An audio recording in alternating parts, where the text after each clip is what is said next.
episode 36. In this episode, I talk about an apnea class I took. Apnea is breath holding as part of my training to surf big waves, and I got so obsessed. Like, I tend to do this. I'm a fairly extreme person, and I love control. And so when I figured out that I could control my breath,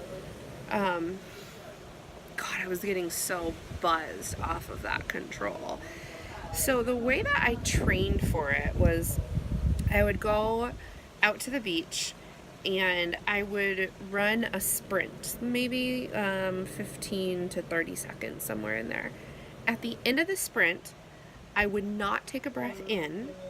I would simply hold my breath out for as long as I could while continuing to walk. Then, when I had to, I would take one breath in and hold it again. And I repeated that a few times.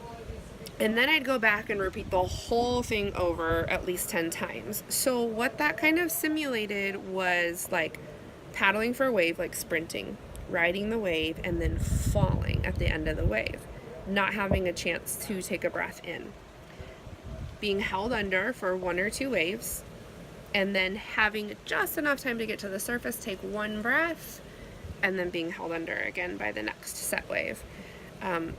That kind of training, not only is it high intensity interval training, but it's HIIT training and oxygen deprivation.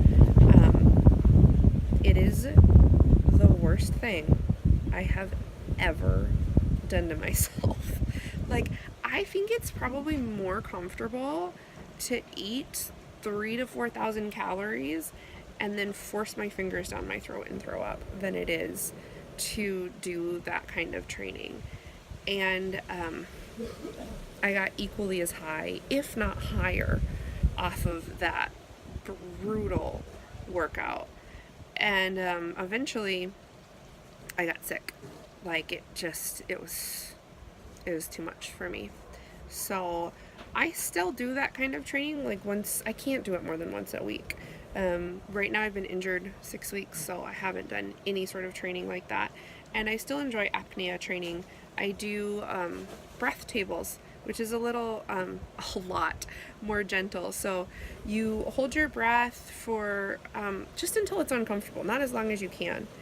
And then you rest for that same amount of time. So let's say it's 2 minutes. Hold your breath 2 minutes, rest 2 minutes. Hold your breath 2 minutes, rest a minute and a half.